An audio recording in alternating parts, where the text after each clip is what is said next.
Selamat datang teman-teman, bersama saya Ketaren dari channel Obrolan Catur. Grand Prix Attack atau sering disingkat dengan GPA merupakan salah satu cara buah putih menghadapi pembukaan Sisilia. Grand Prix Attack atau GPA ini sering kita lihat pada berbagai level game hingga pada tingkat Grandmaster yang sering dicirikan pion F4 dan nantinya ke F5, juga gajah ke C4 atau ke B5, demikian juga menteri ke E1 dan ke H4. Baliknya juga hitam sering bermain G3 dengan piansetto gajah G7. Baiklah teman-teman, berikut kita akan melihat permainan Grandmaster Magnus Carlsen bermain dengan buah putih pada Grand Prix Attack. E4, C5, kuda C3, D6, F4, G6, kuda F3, dan gajah ke C4. Kuda ke C6, ciptalah bangunan atau formasi Sisilia tertutup variasi Grand Prix. A3, Magnus Carlsen sering melakukan permainan A2 ke A3 atau ke A4 mempersiapkan gajah mundur ke peta A2. E6 menutup manuver gajah sekaligus rencana perebutan peta D4. Main lain atau urutan langkah utama selanjutnya bisa saja D3 atau melakukan rokade. Sini Magnus Carlsen melakukan rokade lebih dulu, demikian juga hitam akan melakukan rokade, melangkahkan kuda ke E7, D3, hitam melakukan rokade. Gajah mundur ke A2 untuk menghindari pertukaran di peta pusat D5, dan di sini teman-teman hitam mencoba membangun serangan sayap menteri dengan mengaktifkan benteng A8 ke B8. Magnus Carlsen melanjutkan main lain selanjutnya pada Grand Prix Attack dengan menggerakkan menteri D1 ke E1. D5, hitam bermain 5 melanjutkan rencana serangan semula F5. Pada posisi ini hitam memakan pion F5 dengan pion E yang dalam teori Grand Prix Attack titik awal kesalahan pertama, mengingat aktifnya gajah di A2 pada diagonal A2 dan G8. Menteri ke H4, kuda ke E5.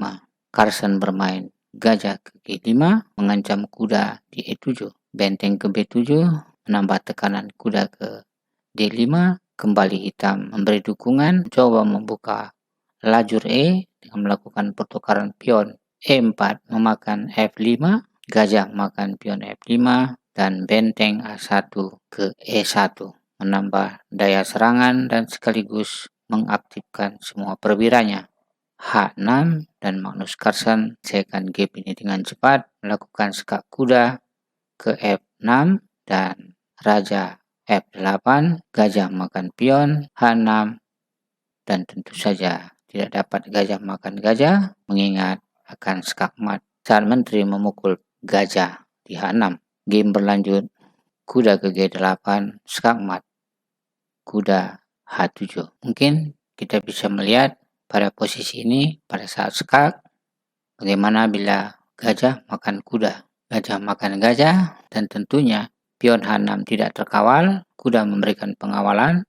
G4, langkah terbaik Carlsen di sini adalah kuda ke G6. Langkah terbaik Carlsen selanjutnya adalah kuda ke G5. Kuda memakan F6, dilanjutkan dengan kuda memakan F7 mengancam menteri sekaligus open skak terhadap gajah. Menteri ke B6 akan menjadi skakmat H8.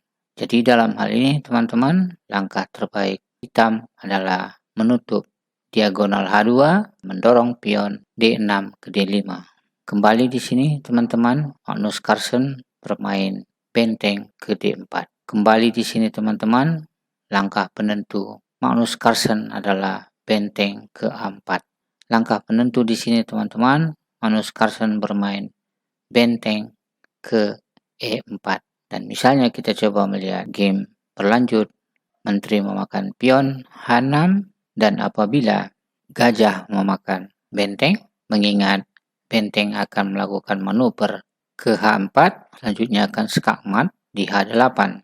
Dan bila benteng makan E4, tentunya teman-teman bisa melihat langkah lanjutan skak mat berikutnya adalah benteng makan pion F7 skak mat. Dalam hal ini, langkah terbaik hitam di sini adalah bermain menteri ke B6 yang dilanjutkan dengan benteng makan kuda dan menteri memakan gajah, kuda makan pion dan ancaman skak. Menteri makan pion H6, ancaman skak mat di H7, menteri mundur ke G7, terjadi pertukaran. Sampai di sini teman-teman, kita bisa melihat lanjutan game ini pada PJN yang sudah kami persiapkan, di mana Carson unggul atau menang pada game ini. Dan teman-teman, sebagai informasi Grand Prix pada game pertama Magnus Carlsen.